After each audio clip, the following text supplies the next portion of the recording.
Yes, TTA Bhagalpur आप सभी मित्रगणों का हार्दिक अभिनंदन है दोस्त। आइए तहलका मचाते हैं पूछे गए प्रश्न 28 तारीख 29 तारीख को ईवीएस। देखिए पहला प्रश्न है, आप लोग कैसे हैं, केम छो? मजामा। इस बार करें तब में मजा मरेगी। कोई व्यक्ति 2 जनवरी 2015 को मडगांव से नागरकोइल 2 जनवरी को 2015 कब चल रहा है? 7:45, यानी कि 7:45 AM होगा। क्यों? PM लिखना होता अपराह्न, तो ये 19:45 लिखता। तो 19:45 तो है नहीं, यानी PM नहीं AM है। ठीक, अगले दिन अर्थात 3 जनवरी 2015 को 4:45 AM यानी भिन्नी भोरे पहुंच जाता है। तो देखिए 7:45 से 7:45 तक 24 घंटा, तो 3 घंटा कम यानी 21 घंटा। 24 घंटा में 3 घंटा कम कीजिए, 21 घंटे समय लिया। सर कैसे? तो सर देखिए ना, 7:45 से 4:45 से 3 घंटा कम है, तो 7:45 से अगले दिन 7:45 24 घंटे होते। तो यहां पर आपका 21 घंटे, 24 में 3 गेला 21। यदि इन दोनों स्टेशनों के बीच की दूरी 1140 किलोमीटर, आइए दूरी भी दे दिया है, दूरी आपका दे दिया, तो निकाल लीजिए ना। चाल पूछ रहा है, चाल लगभग क्या होगी? ये प्रश्न आने ही आने हैं ऐसे प्रश्न। तो चाल बराबर दूरी बटा डिस्टेंस बाय टाइम। दूरी स्पीड इक्वल टू चाल बराबर distance by time, d by t। तो दोस्त 1140 को आप भाग दे दो 21 से, 21 पंचे 105, 21 21 5 जा 105। बाकी आपका जो है 105 घटाएंगे तो कितना बच गया? 114 में पहुंच गया है। फिर जाके 21 चौके 21, फिर 4 बार में कटेगा आपका 21 चौके 96, कितना? बेटा कर देखिए 84 ना होता है कुछ भी। फिर आपका समथिंग पॉइंट में समथिंग आएगा। 54 जो है आपका किलोमीटर प्रति घंटा उत्तर के रूप में। कोई डाउट क्या? आपका पहला नंबर उत्तर होगा। किनको हुई तकलीफ और दिक्कत बताइए। अच्छा, एक और बात, ऐसे प्रश्नों में आपको गौर फरमाना है, यहां पर किलोमीटर में दिया गया है और आंसर भी किलोमीटर में है। यही यदि मीटर प्रति सेकंड पूछता तो आप तुरंत क्या करते? छोटे वैल्यू में जाने के लिए 5/18 से गुना कर देते, छोटे वैल्यू में जाने के लिए। और यदि ये दिया रहता 1140 मीटर तो आपको ऑप्शन मिलता किलोमीटर में, तो आप बड़ा वैल्यू 18/5 से गुना कर देते। इन बातों का भी ध्यान रखें। मिलेगा आपके 9 जनवरी से जो परीक्षाएं शुरू हो रही हैं, 28-29 हो चुका है दिसंबर 2022 में, तो 23 में जो भी होंगे आपको ऐसे प्रश्न भी मिलेंगे। गौर फरमाइएगा। फिलहाल दोस्त बढ़ने दीजिए अगले पड़ाव की ओर। कमेंट्स कीजिएगा इफ यू आर अंडरस्टैंडिंग। आगे बढ़ूं? नहीं। बे ऑफ बंगाल दोस्त, बंगाल की खाड़ी। ये देखिए भारत भारत भारत हम इसकी संतान। यहां आपका बंगाल की खाड़ी है ना, तो साउथ वाला। तो देख लो आप, जिसके किनारे पर बंगाल की खाड़ी, 3 राज्य कौन कौन से हो जाएंगे बताइए? उड़ीसा एकदम नजदीक है, पश्चिम बंगाल भी है आपका, आंध्र प्रदेश, महाराष्ट्र इस साइड में है, अर्थात जिधर है इधर क्या है? पश्चिम बंगाल है पूर्व दिशा में, ये वेस्ट डायरेक्शन है पूर्व, और ये पश्चिम डायरेक्शन है पश्चिम। गुजरात, महाराष्ट्र इधर से याद करवाया था ना, केरल, फिर कर्नाटक, बेंगलोर, गोवा, महाराष्ट्र, गुजरात, राजस्थान, MP, मध्य प्रदेश। चलिए दोस्त, यहां महाराष्ट्र मिल गया, गलत हो जाएगा क्योंकि बंगाल की खाड़ी पूर्व दिशा में है।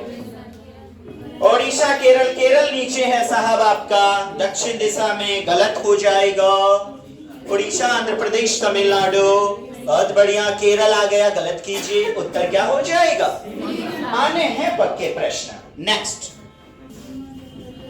आइए दोस्त, प्रश्न निम्नलिखित में कौन सा राज्य जम्मू कश्मीर के पड़ोसी हैं? जे एंड के पड़ोसी कौन हो जाएंगे? देखो दोस्त, which of the following, Jammu Kashmir के पड़ोसी आपको खोजने हैं। क्या हो जाएगा जम्मू कश्मीर का पड़ोसी? गोतिया होकर। गोतिया बुझते हैं? याद करके जाइएगा के कर गोतिया है। गोतिया पड़ोसिया है हुआ नेबरिंग स्टेट, नेबरिंग। चलिए, उत्तराखंड। अच्छा, जम्मू कश्मीर से सटा हुआ लद्दाख आपका होगा? लद्दाख नहीं, हिमाचल प्रदेश तो होगा। राजस्थान नक्को नहीं, पंजाब को भी हटा दीजिए आप। पंजाब तो होगा ना, पंजाब होगा, पंजाब होगा। अच्छा, उत्तराखंड कोई लेना चाहेंगे? नहीं लीजिएगा। हिमाचल प्रदेश सही बात है, उत्तराखंड नहीं होगा। हिमाचल प्रदेश, उत्तर प्रदेश। अब बताइए, सी होगा या डी होगा? C number absolutely right. Bharat के नक्शे को देखिए और घर पर 2-3 बार रिमाइंड कीजिए। सर आप दिखला दीजिए। मैं नहीं दिखलाना चाहूंगा। क्यों? आप लोग देखोगे नहीं। जहां से प्रश्न दोस्त फिक्स हैं, आने ही हैं, उस पे आप थोड़ा बारीकी से क्यों नहीं गतिविधि करते हो? थोड़ा जाओ आप और देखो अपने नक्शों को, भारत के नक्शे को, और वहां पर देखना है कि हिमाचल प्रदेश से सटा हुआ कौन है, राजस्थान का मध्य निकटवर्ती कौन है। बिल्कुल फिक्स प्रश्न आने हैं, 2 से 3 प्रश्न, छोड़ना नहीं है। अच्छा, अंत समय में क्या करें? कुछ नहीं, जो है आपके पास उसी पर संतुष्टि कीजिए। अरे कितना प्रश्न, 30 को प्रश्न नहीं आएगा, फिर भी तो 120 प्रश्न है आपके पास। नकारात्मक सोचने से बढ़िया है आप सकारात्मक सोचो ना। चिंता करने से बेहतरीन चिंतन करो। चिंतन पानी है और चिंता आग है। चतुराई का द्वार खोलती है चिंतन, और चिंता चिता पर लिटा देती है। न करें चिंता, कर ले चिंतन। नेक्स्ट, गुजरात के निकटवर्ती आपसे पूछ लिए। गुजरात जो कि आपका पश्चिम दिशा में गुजरात है ना, गुजरात, गुजरात इधर। गुजरात का सटा हुआ महाराष्ट्र है, महाराष्ट्र से सटा हुआ कर्नाटक है, गुजरात से तो नहीं। मध्य प्रदेश सटा हुआ है, महाराष्ट्र सटा हुआ है, हरियाणा चंडीगढ़। चलिए, राजस्थान बिल्कुल सही है, एमपी, छत्तीसगढ़। अच्छा, अभी हम लोग चर्चा करेंगे, रुक जाइएगा। महाराष्ट्र, मध्य प्रदेश, राजस्थान। बताइए, क्या गुजरात से सटे हुए हैं? कौन? राजस्थान। कौन? मध्य प्रदेश, महाराष्ट्र। सही तो है, मार दीजिए ना 4 नंबर अंतर। अच्छा, 2 नंबर कोई कह रहे हैं क्या? हरियाणा चंडीगढ़ के साथ जाना चाहेंगे आप? हरियाणा गुड़ग्राम चला गया, दूर चला गया। चलिए 4 नंबर मानचित्र देखें, देखें प्रश्न पूछे गए। आगे आइए दोस्त, बिहू का डंका बजाइए और बांस वाले घर, भेला घर को जलाइए। कहां चले जाइए? असम जाइए। 10 से 12 फीट ऊंचे घर, 3-3.5 से 4 मीटर ऊंचे घर, बांसों के बप्पे ऊपर बने हुए। बांसों का ही घर बनाया जाता है। असम, असम में होता है बिहू नृत्य। बिहू नृत्य तो असम। और असम का क्या क्या फेमस? असम में कौन सा राष्ट्रीय उद्यान? काजीरंगा कहाँ है? असम में। काजीरंगा किसके लिए फेमस है? एक सिंह वाला गेंडा, जैसे मैं। नेक्स्ट, आइए चेराव। ये तो देखते कह दीजिएगा सर, चेराव नृत्य कहाँ चले जाइए? मिजोरम। चेराव नृत्य, बांस डांस, बेम्बू डांस। दो दो बांस का सिरा पकड़ के दो दो समूह में, अब मार लहरिया कट एकदम झिनीदार एकदम जन लहंगा चुनरी पहन के जोर जनौनी बीच में घुसीस, अब बांस तरपीस न बांस फांदेगा न जीत जाएगा, बल्ले बल्ले। बांस डांस, बैम्बू डांस, चेराओ नृत्य। पढ़ लीजिए तो क्या बोल रहा है ये, पढ़िएगा रश्मि प्रकाश मैडम जी। चेराओ नृत्य, चेराव नृत्य में व्यक्ति बांस की डंडियों को पकड़कर युद्ध में एक दूसरे के आमने सामने जमीन पर बैठते हैं। जैसे ही ढोल बजता है बांस को जमीन पर पीटा जाता है। नर्तक बांस की डंडियों के अंदर और बाहर पैर रखते हैं, कूदते हैं और ताल पर नृत्य करते हैं। निम्नलिखित में से कहाँ पर चेराव नृत्य किया जाता है? इतना पढ़ने का कोई जरूरत था? देखना था चेराव टाइम टेकिंग नहीं करना है, टाइम टेकिंग। और इसी प्रश्न को आप एग्जाम में चेराव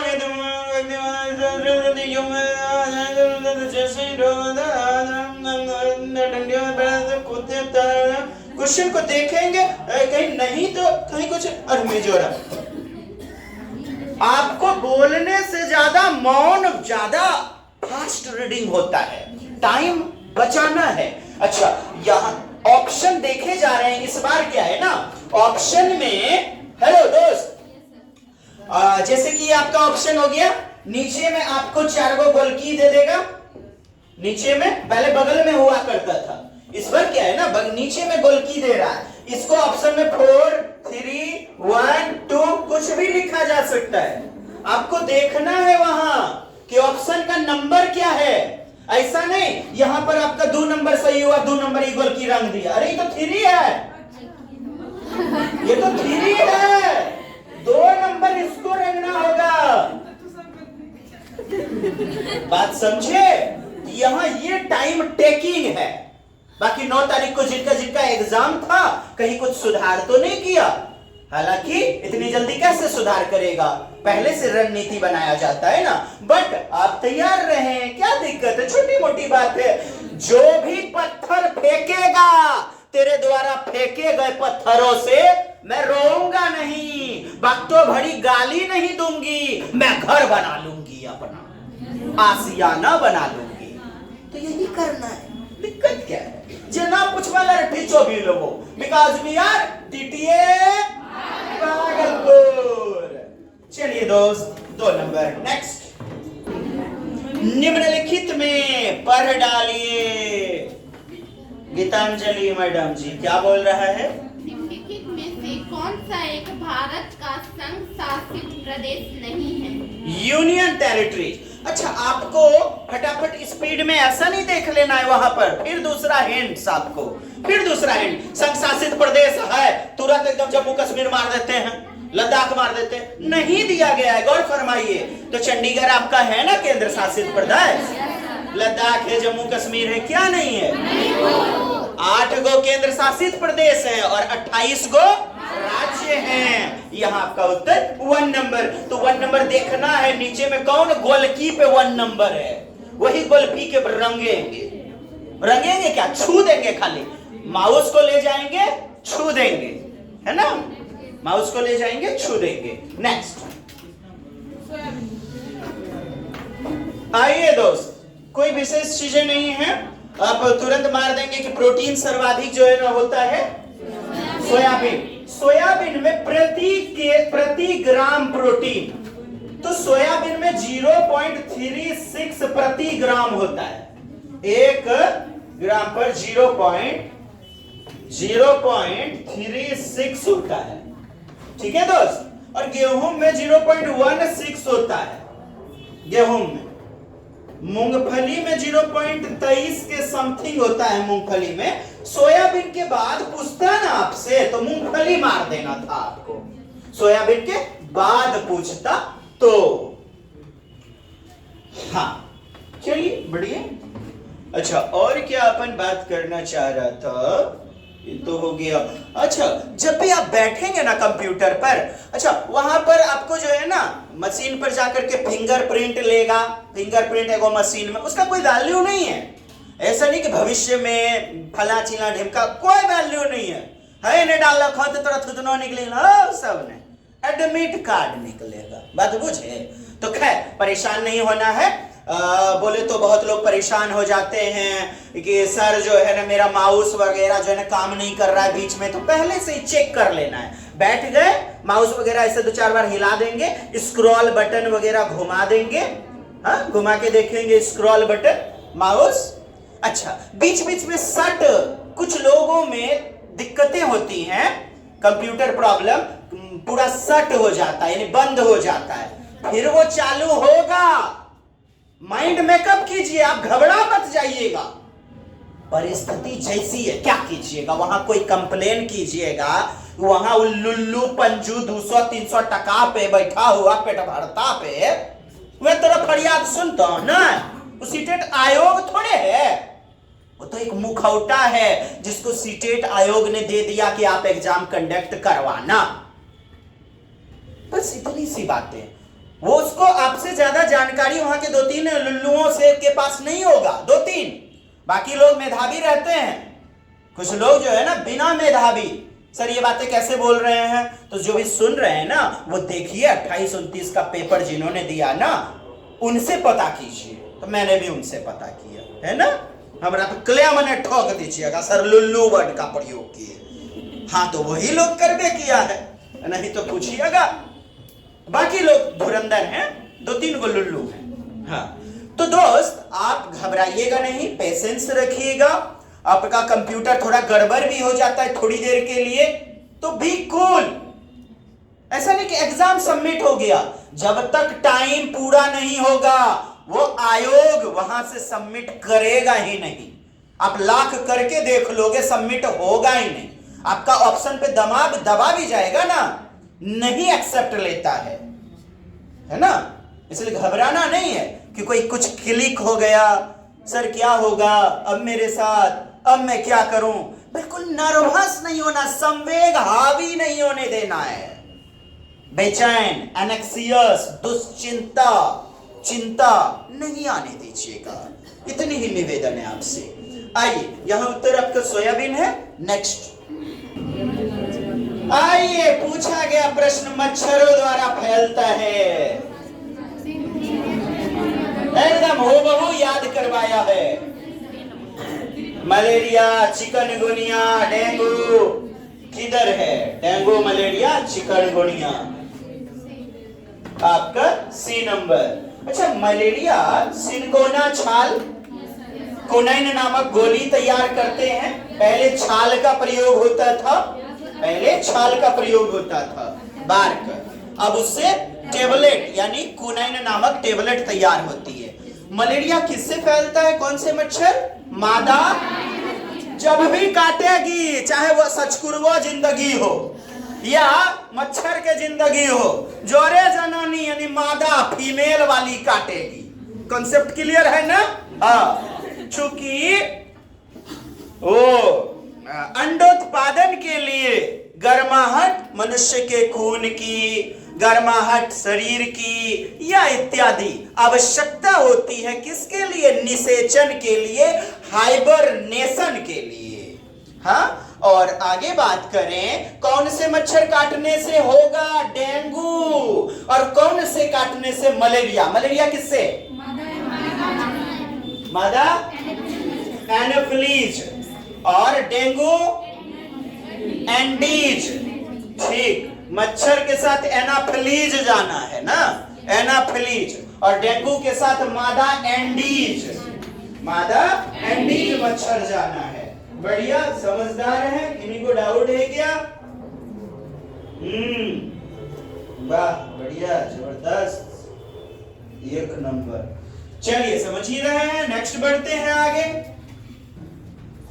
यह देखिए, निम्नलिखित में क्या पेट्रोलियम का एक उत्पाद, प्रोडक्ट नहीं है, नहीं निकलता है? किससे? पेट्रोलियम से। तो किरासन का तेल निकलता ही है, आपका पैराफिन, मोम वगैरह निकलता है, डामर, अलकतरा, ग्रीस, रंगा वगैरह देने तो जो नेल पॉलिश वगैरह में देते हैं। अच्छा, कंप्रेस्ड नेचुरल गैस क्या यह निकलता? पेट्रोलियम का एक उत्पाद नहीं है, तो सीएनजी उसका उत्पाद नहीं है। किनको है डाउट? दूसरा नंबर, आगे बढ़े। देखिए दोस्त, पक्षियों की एक स्पीसीज, पढ़िए जी प्रीति मैडम, किधर है? नहीं पढ़ी उसी बात जी, पढ़िए। पक्षियों की एक स्पीसीज प्रजाति ऐसी है जिसका नर पक्षी सुंदर सुंदर घोंसले बनाता है। मादा पक्षी उन सभी घोंसलों को देखती है। नर पक्षी मोर मुर्दबा ढेरी घोंसला बनाता है और जनानी होकर देखती है। ढेर फ्लैट बुक करवाया, ई बना फ्लैट बेजोर है। ए जी इसी से चलिए ना। ये तो बात किसका है? वीवर पक्षी, जुलाही पक्षी, जुलाही, जुलाहा, वीवर।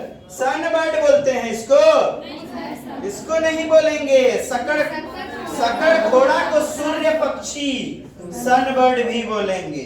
अच्छा, लटकता हुआ घोंसला किसका होता है? सकड़ घोड़ा का लटकता हुआ घोंसला। उल्लू की आंखें कैसी? मनुष्य जैसी।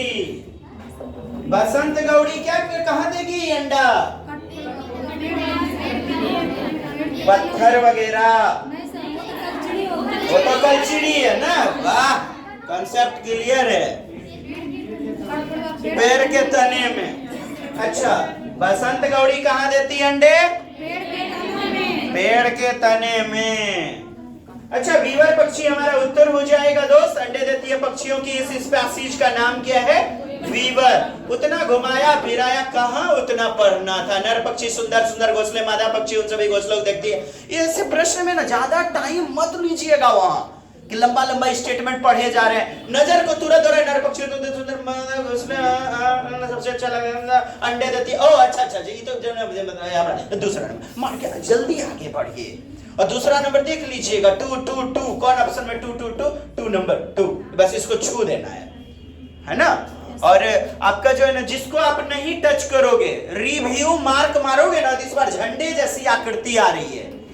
पहले क्या काला वगैरह हो जाता था, वो ब्लैकिश हो जाता था, अभी झंडे जैसी आकृति आ रही है कि मतलब ऐसे प्रश्नों को आपने नहीं देखा है। और अंत में जिस प्रश्न को आपने नहीं देखा उस सबको भी कुछ रंग देना है, कुछ छू देना है ना। सबमिट फिर भी लेगा, मतलब हम कहते हैं जो तुक्को से सही बह गया है। समय जब नहीं बचले तो अंत में तुक्को से जो सही बह गए तो कर लेना है। चलो नेक्स्ट बढ़ते हैं। सिर पर दुम्बा तक नीला ही नीला, ये तो कहीं कोई डाउट ही नहीं है। 3 नंबर आपका। आ गया है खेजड़ी रेगिस्तान का। ये रेगिस्तान राजस्थान का खेजड़ी वृक्ष। इससे पहले आपके पूछे गए थे रेगिस्तानी ओक 28 तारीख में ना, और ये 29 तारीख में पूछ लिया खेजड़ी वृक्ष। अब बताते जाइए खेजड़ी वृक्ष के बारे में। रंजीता मैडम जी, 1 नंबर विकल्प पढ़े तो। यह वृक्ष मुख्यतः रेगिस्तान क्षेत्रों में पाया जाता है। मुख्यतः रेगिस्तान क्षेत्रों में पाया जाता है। आगे बढ़िए, बाद में आपसे हम बात करेंगे। हाँ आगे बढ़िए। अधिक जल की आवश्यकता नहीं होती है। ठीक।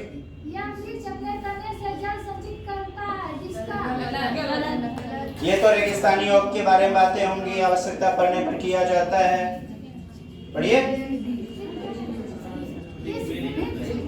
छाल का उपयोग दवाई के बनाने में होता है जी। इसकी लकड़ी पर कीड़ा नहीं लगता है। इसकी फलियां जो है, फली मवेशी खाते हैं। अच्छा, साथ ही साथ जो सब्जी बनाने के काम में आता है। इसकी पत्तियां मवेशी खाते हैं। इसकी वृक्ष के छांव के नीचे बच्चे खेलते हैं। जो कुछ भी जो है दाना गिर जाता है, फसल उग जाते हैं, फसल उगाए जाते हैं। इस वृक्ष में बहुत कम पत्तियां होती हैं, बहुत ज्यादा पत्तियां होती हैं। ये कम पत्ती आपको फंसा दिया कि रेगिस्तानी ओक ऑस्ट्रेलिया का जो वृक्ष है, उस दोनों में कंफ्यूजन क्रिएट करना चाह रहा है सीटेट आयोग, और कुछ नहीं है।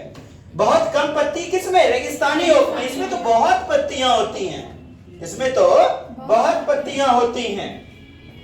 तो आपका यह ऑप्शन भी गलत है। आइए, छाल का उपयोग दवाई बनाने में, सही बात है। तने से जल संचित, ये गलत हो जाएगा। अधिक जल की आवश्यकता नहीं होती है, ठीक। अब देखिए, और यह वृक्ष मुख्यतः रेगिस्तान क्षेत्रों में पाया जाता है। ए बी जी, किधर है ए बी टी? अब बताइए, तो विकल्प को चुनना है, बेहतरीन रूप में पढ़ें। हमारी प्लेलिस्ट में जो है ना ईवीएस मैराथन भी बनी हुई है पिक्चर के साथ, कृपया उनको अवश्य देखें, क्लियर हो जाएगा। चलिए, मुझे बढ़ने की इजाजत दीजिए। नेक्स्ट चलिए दोस्त, बहुत दमदार, जबरदस्त, बिंदास। बताइए तो कौन नंबर मारिएगा उत्तर के रूप में? सीखने के लिए निरंतर आकलन, यानी कि कंटीन्यूअस असेसमेंट। अंग्रेजी देखना है वहां, बिल्कुल कॉर्नर में आपको रहेगा, उसको लैंग्वेज को जैसे दबाएंगे आपका इंग्लिश वैसे भी आ जाएगा। What are the essential element of continuous assessment? यानी सतत आकलन, निरंतर बच्चे का जांच पड़ताल, आकलन, मूल्यांकन होते रहे। तो क्या तत्व जो है ना विशिष्ट रूप में काम करता है? इसका उपयोग बच्चे के बारे में फैसला सुनाने के लिए। कैसा फैसला? हाँ, तुम पास कर गई, तुम फेल कर गया, तुम एक नंबर गोबर गणेश बच्चा हो, तुम मोट चदरा हो, तुम पतरका चदरा हो, तुम एकदम ढीप ढाप बच्चा हो, अरे तुम प्योर गोबर गणेश हो। तो ऐसी बातें, ऐसा फैसला या फैसला सुनाना, ये भीनी भीनी सी खुशबू आ रही होगी, बदबू वाली, बदबू वाली, अरे ये बदबू वाली।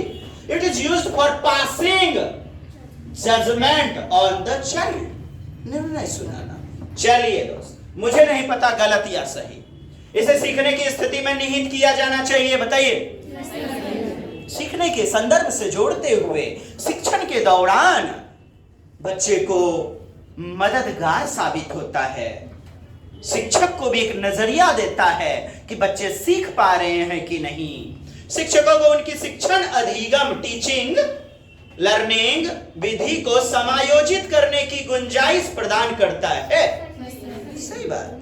यह शिक्षार्थियों को अपने काम की निगरानी और सुधार करने के लिए कोई गुंजाइश नहीं। अब देखिए, ए बी सी या B C, only B C और ए बी सी। अब देखो दोस्त, उत्तर क्या होगा? हम मारते हैं एक नंबर के उत्तर, बताइए ना। चलिए, आपका उत्तर संख्या सी, ये रहा। आगे बढ़े क्या? अच्छा लगा? बोलना तो बंद है, लाइक शेयर सब्सक्राइब नहीं बोलूंगा। आगे बढ़ते हैं ना। निम्नलिखित में क्या पाठ्यचर्या? ऋषि कपूर भाई पढ़ने की कृपा कीजिएगा। निम्नलिखित में से क्या पाठ्यचर्या के विकास के लिए मार्गदर्शक सिद्धांत नहीं है? 5 गो मार्गदर्शक सिद्धांत है ना साहब, 5 मार्गदर्शक सिद्धांत, 5 एडवाइसेस ऑफ एमसीएफ 2005। पढ़िए। पहला ऑप्शन है विद्यालय ज्ञान को बाह्य विश्व से जोड़ना, यानी 4 दीवारी के ज्ञान को बाहरी दुनिया से जोड़ना, बिल्कुल सही बात है। ऑप्शन नंबर 2 है कि सुनिश्चित करना कि अधिगम रटन विधियों से परे हो जाए, यानी रटंत विधि से। आप मुझे बताइए, रटंत विधि से पढ़े, ये बात सही बोला कि गलत बोला? ये बात गलत बोला ना? क्या कुछ भी? कुलवती मैडम जी बताइए तो ये बात सही कि गलत है? सही बात है, कुछ भी। हाँ मैडम जी, सही बात है। अच्छा, गलत किनको लगता है? उनका राइट आंसर है, बताइए गलत जी।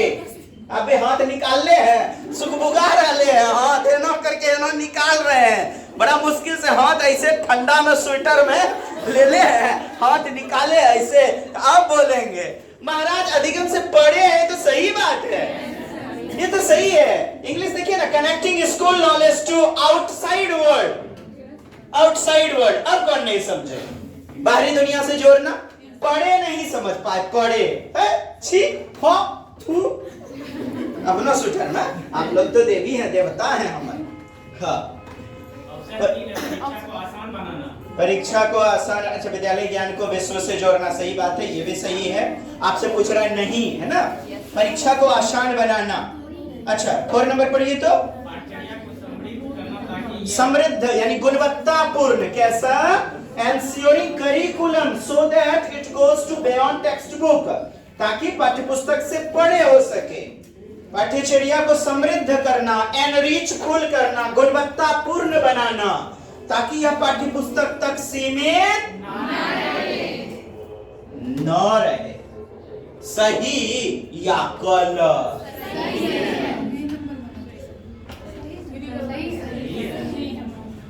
ना सही बात है। कोई लोग बोल रहे हैं कि हाँ कुछ है, गसकी देखो नके आ रहा है, अच्छा से देख तोरे दुश्मन आ रहा है। पाठ्यचर्या को समृद्ध करना ताकि यह पाठ्य पुस्तक तक सीमित न रहे। सही तो बात है, कहां दिक्कत है? उत्तर क्या हो जाएगा दोस्त? यही हमारा आंसर।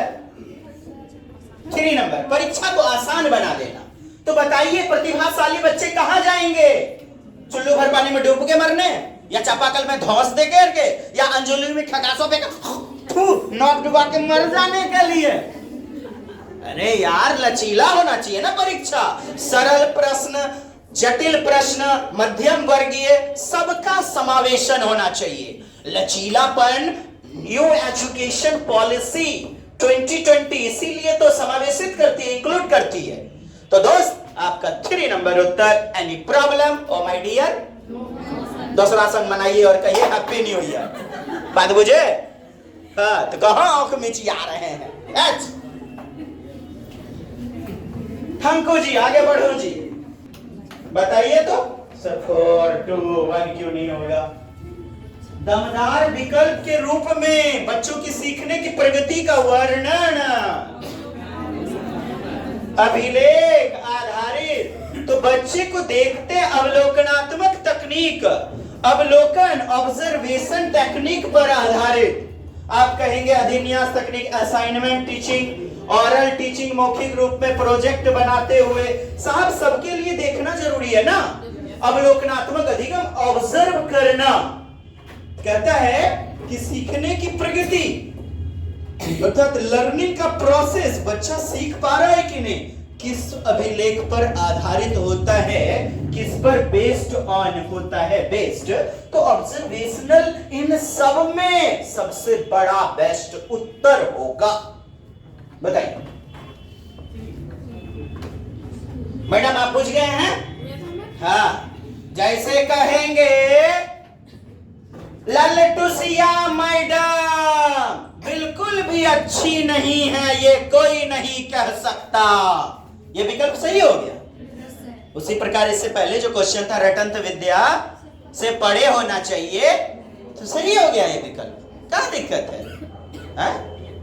ननकी माय 1 नंबर, कुंजरी नाय छाय, ये कौन कह सकता है?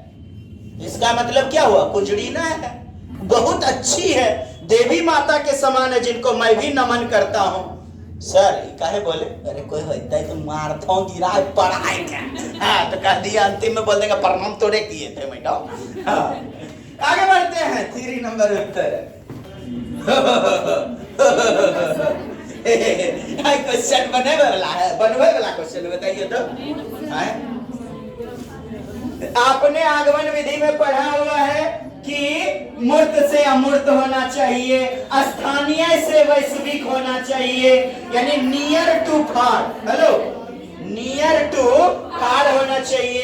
नियर टू फार माने नजदीक, स्थानीय से वैश्विक होना चाहिए, निकटस्थ से दूरस्थ होना चाहिए, ज्ञात से अज्ञात होना चाहिए, कंक्रीट यानी स्थूल से सूक्ष्म, मूर्त से अमूर्त की ओर होना चाहिए, नॉन टू अननोन, ज्ञात से अज्ञात, स्थूल से सूक्ष्म, कंक्रीट टू एब्स्ट्रैक्ट। कहां है दिक्कत? मुझे नहीं लगता किसी को है दिक्कत। बताइए प्रेमलता मैडम जी, कोई दिक्कत? तकलीफ, कटीटा, बुचीटा, नटनटीटा, पटपटीटा नहीं। ओके जी, ईश्वर करे कहियो तोरा तकलीफ नहीं आए, तोरा गोतिया का जे जरथन नहीं ओकरा खाली तकलीफ है। जराए वाला है जो सुन रहे हैं ना उन्हें, तो आप लोग को तो अच्छे हैं, उनसे प्रेम से रखते हैं, आगे बढ़ते हैं। ये देखिए क्वेश्चन है सब, मजाक कर रहा है। हाँ, पर्यावरण राष्ट्रीय पाठ्यक्रम नेशनल करिकुलम फ्रेमवर्क 2005, और वो कुछ नहीं करता है, नहीं। पर ये तो प्रियांशु मैडम जी है, कुछ विकल्प है, बच्चों के अनुभव और संदर्भों से जुड़ना, यानी बाहरी दुनिया से उनके अनुभव से, experience, pre knowledge, pre experience से जोड़कर पढ़ाना चाहिए। सही है कि गलत? सही है। दूसरा हस्तक्षेप किया, यानी हैंड्स ऑन एक्टिविटी। इसी प्रकार मैथ पेडागोजी में देगा हैंड्स मैनिपुलेटिव्स, हस्तचालकों का प्रयोग। क्या? हस्तचालकों का प्रयोग करवाना चाहिए। हस्तचालक जिसे बच्चा हाथों से कर सके, क्योंकि वो लर्निंग बाय डूइंग, यानी कि क्रियाकलाप कैसा करके सीखने पर आधारित होगी। तो बी नंबर सही या गलत? सही है। हस्तपरक अनुभव यानी क्रियाशीलता का सिद्धांत तो होना चाहिए। अच्छा, डी नंबर पढ़िए तो विषय के अनुसार अप्रोच होना चाहिए, विषय के अनुसार। अच्छा, सी नंबर पढ़िए तो तकनीकी, टेक्नोलॉजी वाला शब्दावली, वोकैबुलरी से परिचित करवाना। अब मुझे बताएंगे सी नंबर वाले 3 उंगली उठाएं और डी नंबर वाले 4 उंगली उठाएं। Yes, start. 4, 3, हाँ, बहुत बढ़िया। देखिए ना तनिक में, देखिए ना, बुझना था ही नहीं। देख रहे हैं, 3 नंबर के साथ जा रहे हैं, 4 नंबर के साथ जा रहे हैं, वाह जी वाह। अच्छा, तकनीकी शब्दावली का मतलब समझ रहे हैं? नहीं समझ रहे? टेक्नोलॉजिकल वाला, कंप्यूटरीकृत या हायर लेवल वाला। अच्छा, विषय के अनुसार नहीं पढ़ाया जाता है, विषयानुसार बच्चे का जो भी कॉन्सेप्ट है उन विषयों के अनुसार जोड़ते हुए पढ़ाना। जब आप 2 विकल्प में फंस रहे हैं तो तकनीकी शब्दावली क्या बताए थे? शब्दावली यानी वोकैबुलरी रटंत विद्या पर आधारित होगी, चाहे सीबीएसई का बच्चा हो या बिहार बोर्ड का बच्चा हो। PLAY प्ले, तुरंत देख तो गूगल में प्ले, प्ले मींस खेलना, ओ ABUSE अब्यूज, अब्यूज मींस गाली देना। याद कीजिए जब अंग्रेजी सिखाया जाता था, आपको जो है ना RK सिन्हा वो दिया जाता था ट्रांसलेशन, और पीछे में V1, V2, V3 आप याद करते थे, हिंदी बोर्ड वाले। और अंग्रेजी बोर्ड वाले भी आप लोग ने होमवर्क करवाया होगा। तो मम्मी इसका इंग्लिश टू इंग्लिश मीनिंग क्या होगा मम्मी? और आप लोग भी सर्च करके बताते थे, बच्चे को लिखाते थे। शब्दावली रटंत विद्या पर आधारित क्लोज टेस्ट के रूप में समझिए कि अब मैं क्या करूं जब मुझे 2 विकल्प नहीं समझ में आ रहे हैं। तो सर्व का बात ध्यान दो हो, नहीं शब्दावली नहीं जाइबे आरू तकनीकी। अब सुनिएगा, तकनीकी आमतौर पर जो घर पे प्रयोग करते हैं मातृभाषा वाला शब्द, उसका प्रयोग नहीं करना।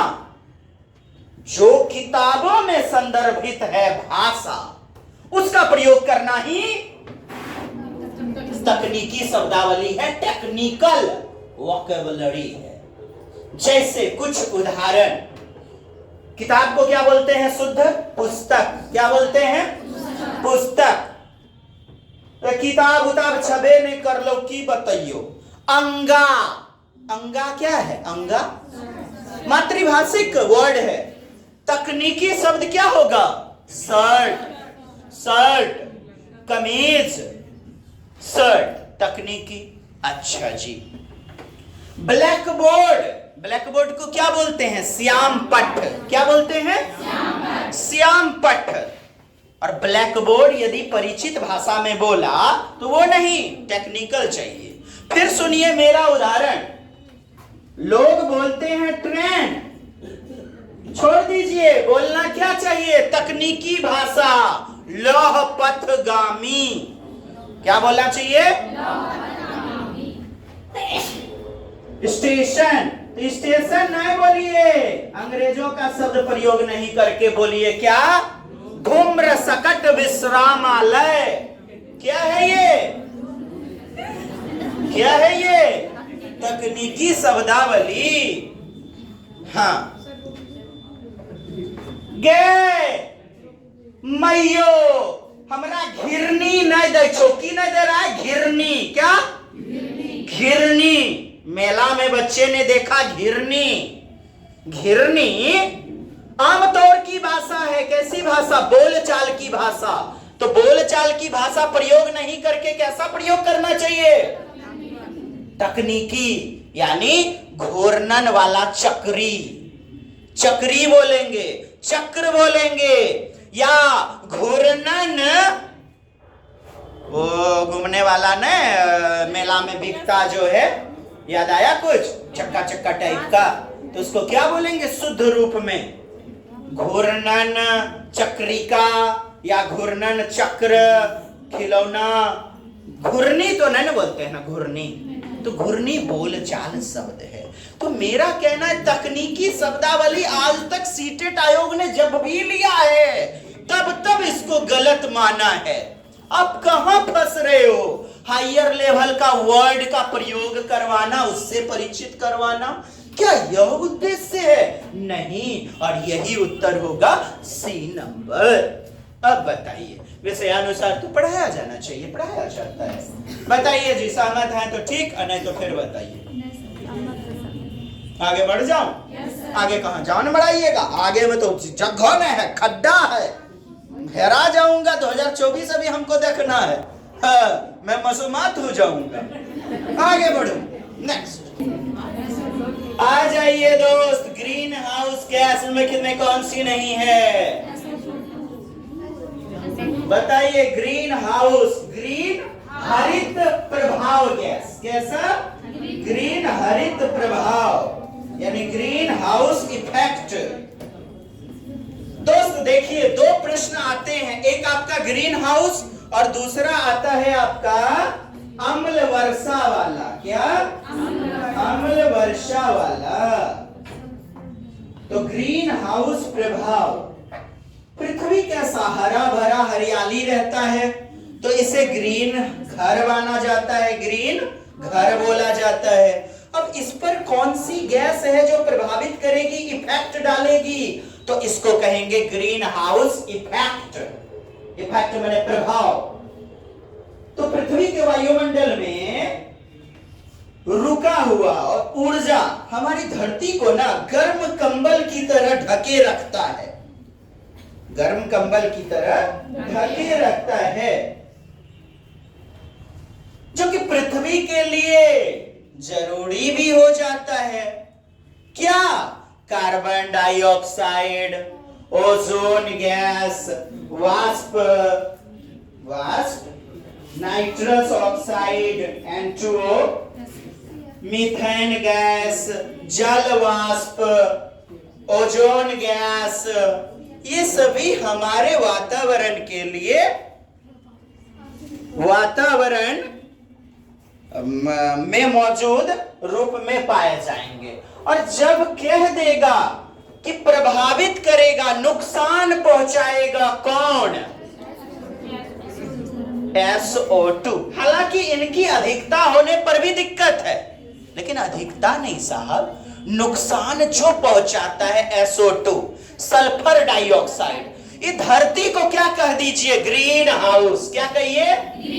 ग्रीन हरित, ग्रीन हाउस, ये धरती को कह दिए। अब इस पर SO2, अच्छा, जहां पर सल्फर डाइऑक्साइड जहां ज्यादा पाया जाएगा वहां क्या नहीं पाया जाएगा? लाइकेन। एकमात्र उत्तर आया, लाइकेन सहजीविता का उदाहरण है ना। कवक प्लस फंगस, कवक खाना बनाएगा, शेल्टर प्रदान करेगा, फंगस फफूंद। लाइकेन सहजीविता, सिम्बायोसिस का उदाहरण। तो जहां SO2 होगा वहां पर लाइकेन नहीं पाया जाएगा। तो दोस्त गैस निम्नलिखित में कौन सी नहीं है? Sulphur dioxide. ऐसा ही एक प्रश्न आता है कि अम्ल वर्षा, एसिड रेन, अम्ल वर्षा, ताजमहल पीला हो रहा है, क्षरण हो रहा है, तो आप मारेंगे SO2